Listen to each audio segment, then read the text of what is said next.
Eu converso com o Dr. João Perchiavalli Filho, reumatologista, sobre espondilite anquilosante. Dr. Perchiavalli, nós estamos vendo imagens, eu vou até pedir para pôr mais imagens. É uma doença incapacitante, olha lá. Esse é um quadro que você pode ver que o paciente não consegue mais fazer a extensão da cabeça.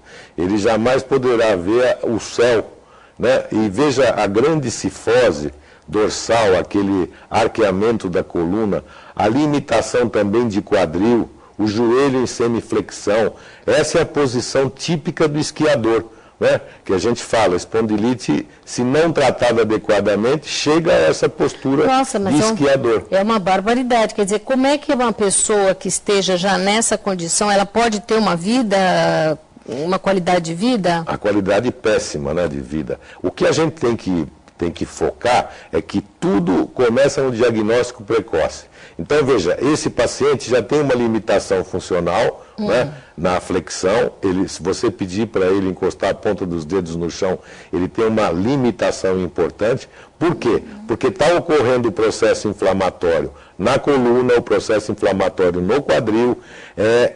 A gente tem um envolvimento de todo o tecido que chega até o osso, e isso faz essa limitação importante. E essa limitação, ela vai ser um tanto maior, quanto maior a perda de approach do paciente no médico. Quer dizer, se o médico não chegar cedo, é difícil. Agora, a pessoa vai ficando como se fosse dura, é isso? Isso, exatamente. Né? Não consegue mexer direito. A sensação que a gente ouve dos pacientes, qual é a sensação que você sente? Olha, o que eu sinto é eu ficar preso dentro de mim mesmo. Esse é o relato do paciente. Ele se sente tão limitado a ponto de ficar preso dentro dele mesmo. Então, o que a gente pede? Faça numa lombalgia em que você tem mais de 3 meses de duração, que não melhora com os anti-inflamatórios que a gente utiliza, não melhora com todos os meios analgésicos que se dispõe, que você procure identificar no reumatologista essa possibilidade. Então, essas imagens, elas demonstram o maior ou o menor grau de envolvimento. Ainda é uma fase inicial. Então, né? Por exemplo, se essa pessoa fizer o tratamento adequado, ela poderá ficar só assim? Poderá ficar só assim.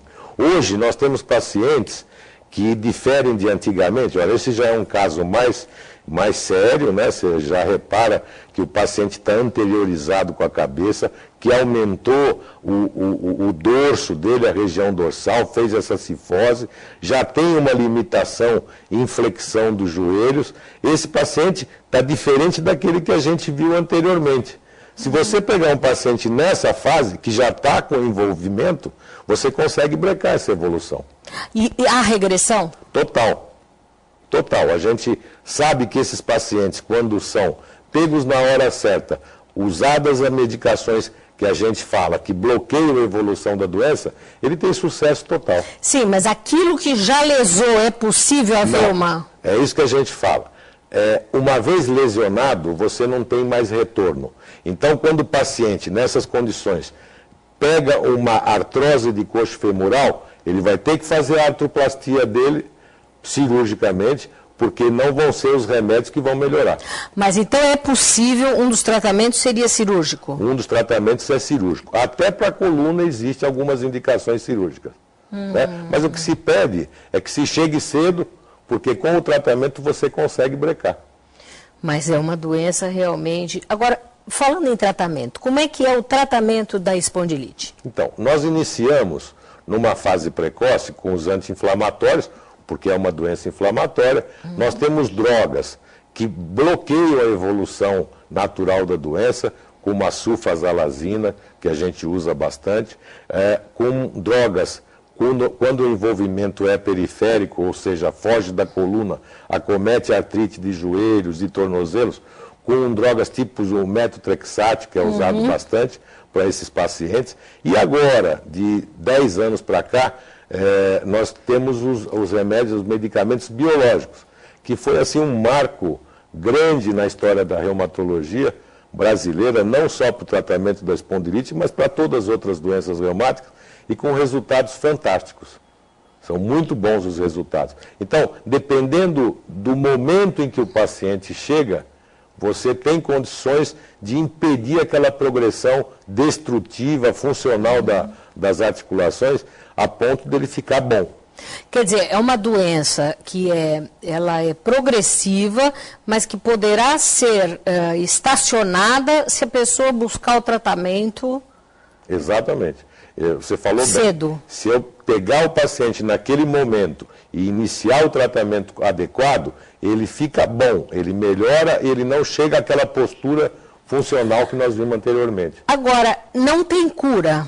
Não, as doenças reumáticas, quase todas as doenças reumáticas, você consegue bloquear a evolução dela, estancar a evolução, você segura. Mas como a diabetes, você é obrigado a tomar o remédio sempre. Ou seja, tem tratamento, mas não tem cura. Não tem cura.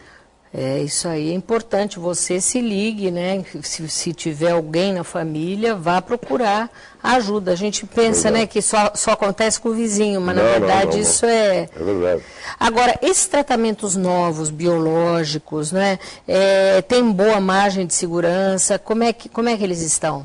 Você tem que ter um critério muito grande para tratar, porque são drogas caríssimas. Graças a Deus, no Brasil, nós temos o governo fazendo investimento nesse sentido, quer dizer, hoje o paciente pode usar, porque ele está bem-vindo no alto custo do governo. Bom, vamos falar mais no nosso próximo bloco.